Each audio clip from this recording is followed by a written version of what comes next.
The only people who don't want to disclose the truth are people with something to hide.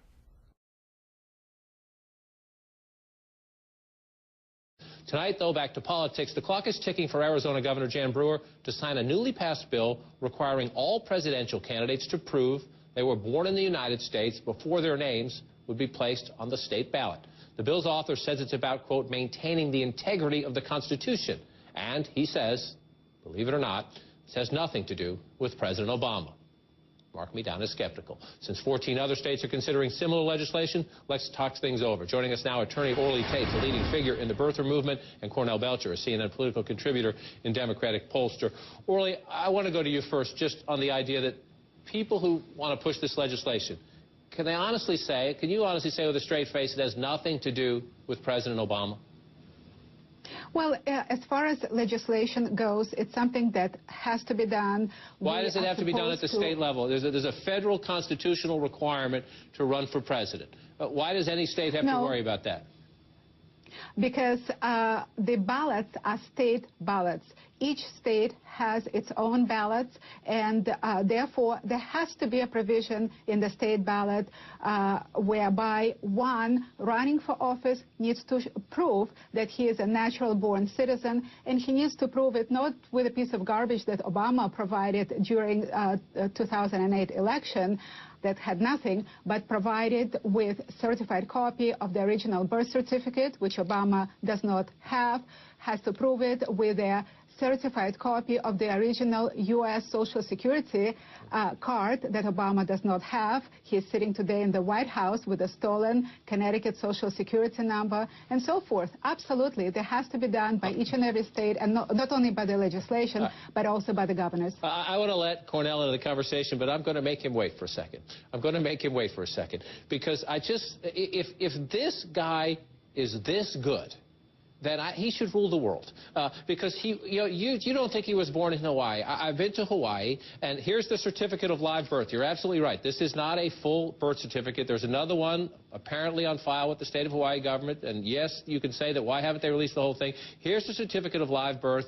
This is what most Americans get if they go to the agency to try to get a copy of it. Here is a copy of a newspaper article. The hospital sends out birth notices, a routine practice. Here's one published contemporaneously, a day or two after his birth in Hawaii, in the newspaper. I was in Hawaii last year. We can show you video of the hospital where Barack Obama's family says he was born. Let me respond. There's the hospital there. And just down the street, the hospital sends out these birth notices. There's the hospital and the ward right there. Hospital sends out birth notices, and the address they used when they sent out the birth notice happens to be this apartment building that we also visited when we were in Hawaii, which is where his mother and his grandparents were living when he was, you say allegedly, born in the state of Hawaii. This is the greatest Manchurian candidate conspiracy in history, if they're that good. Okay, let me explain to you, because what you are saying is absolutely wrong, and we don't really want to defraud millions of viewers. First of all, you showed something, and I have something to show. This is an article from Star Advertiser in Hawaii stating that the governor of Hawaii never found Obama's original long-form birth certificate. The only thing that was shown or the governor of Hawaii has ever found was a notation in records stating that in records there is a notation made by somebody at some point that there is a record for Obama, and no one has found such record. Two, in regards to the birth certificate itself, do you know that the state of Hawaii has a statute, 338-17, that allows foreign-born children of Hawaiian residents to get Hawaiian birth certificates. Additionally, it has a statute, 338-5, that allows one to get a birth certificate based on a statement of one relative only, without any corroborating evidence from any hospital. This is a fraudulent statement to tell the viewers that Kapi'olani Hospital created a birth certificate.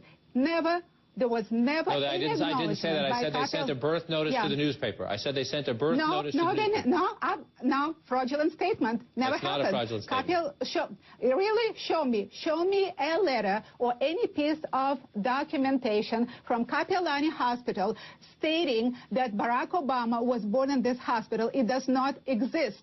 Nothing. What was sent to the newspapers was an announcement. And in the state of Hawaii, if one sends a notice under the Rule 338-5, meaning a grandmother sends a form to the health department saying, my grandson was born here, not in Kenya, not somewhere else, here.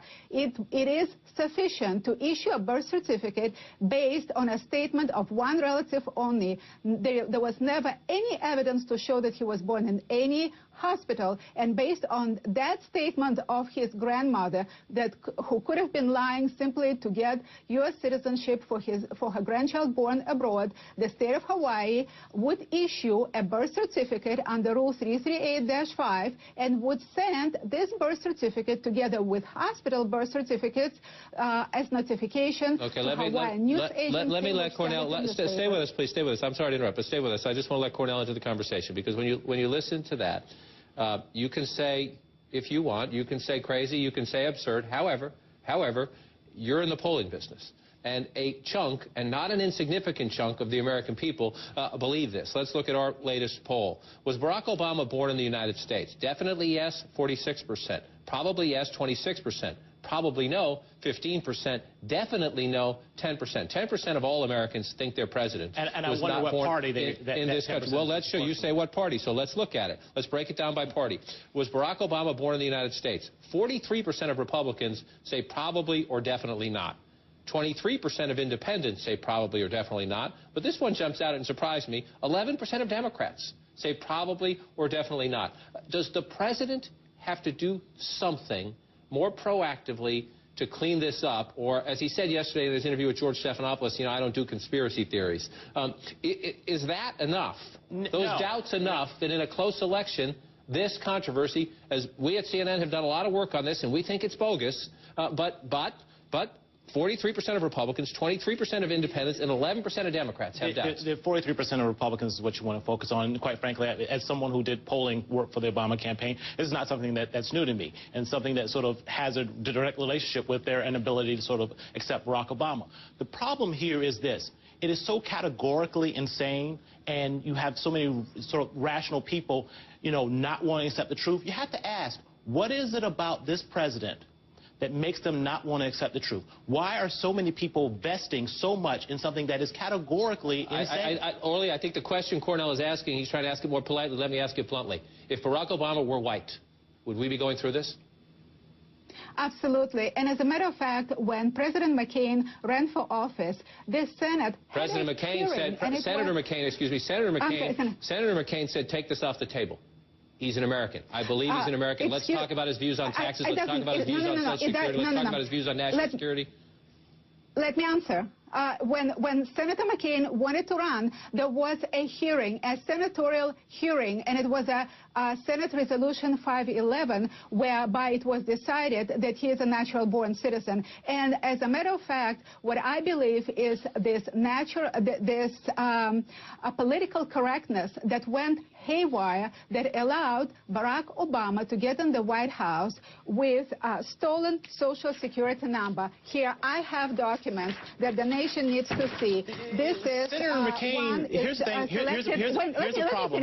You dominate the time. No, you dominate the time. I mean, you're crazy. You dominate the time. I'm going to talk. Senator McCain's actually a guy who wasn't born in this country, and you don't have the same sort of fervor going around Senator McCain. Look, you cannot deductively reason any other sort of. What's the variable? What's the variable here? The variable here is you got an African-American president. None of this ever came up until an African-American president. That's the only variable here. And when you have this sort of illogic, there's nothing the president can do to sort of prove this. You have a birth certificate, you have a birth announcement. They reject the truth. They don't want the truth to be true. Why is it that they don't want this truth to be true in this case with this president? Let me. I'm going to play devil's advocate here. Hold on one second. Hold on. Just 1 second. I will let you answer it. Hold on 1 second. My name's in those funny lights behind me. I get to talk just a little bit.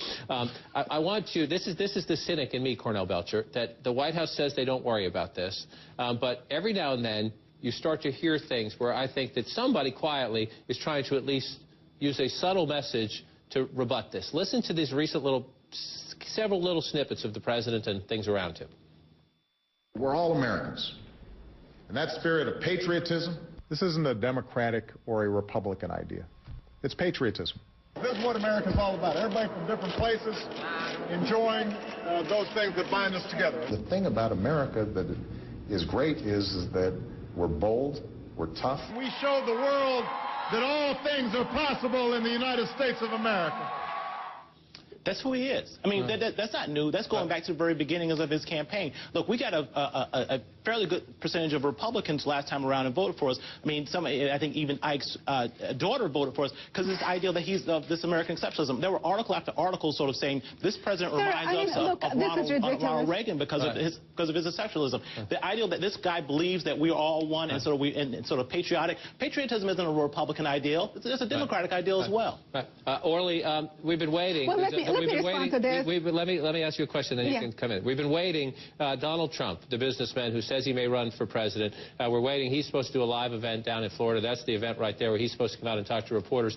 He has risen in the polls among Republicans to second in our recent poll, behind Mike Huckabee, tied with Mike Huckabee at 19%. He has jumped up in the polls in the last few weeks because he has been beating this like a drum. Would you vote for Donald Trump for president? Absolutely. And it's not only because of the Social Security issue. I'm sorry, not only because of the birth certificate. Barack Obama is committing Social Security fraud. The biggest crime ever committed in the history of this nation. You're accusing the President of the United States of committing a felony. Absolutely. Yes, and he is not a legitimate president. Here is his selective service certificate that can be seen on my website, orlytaitz.esq.com, and it was filed with courts. It shows that I'm going to end the conversation now. People are entitled to go to your website, and I hope we can talk again. But I'm going to end this conversation tonight right now. You don't. All right. Listen. I sit in meetings. For those of you at home, and I'm going to pick this up and read it all. For those of you at home that say, you crazy jerk, why are you even going down this road? I'm going down this road because our job is not just to cover things that we know to be true. It's our job is to cover things that people are talking about in politics and to try to have rational conversations about why people believe what they believe, even if our reporting suggests what they believe is not true. And we will continue to do that. I can assure you we will never be perfect, but we try to do it in a respectful way. Orly, I do thank you for coming in. Cornell, I thank you for coming in as well. We will, for better or worse, continue the conversation. And next we'll... The only people who don't want to disclose the truth are people with something to hide.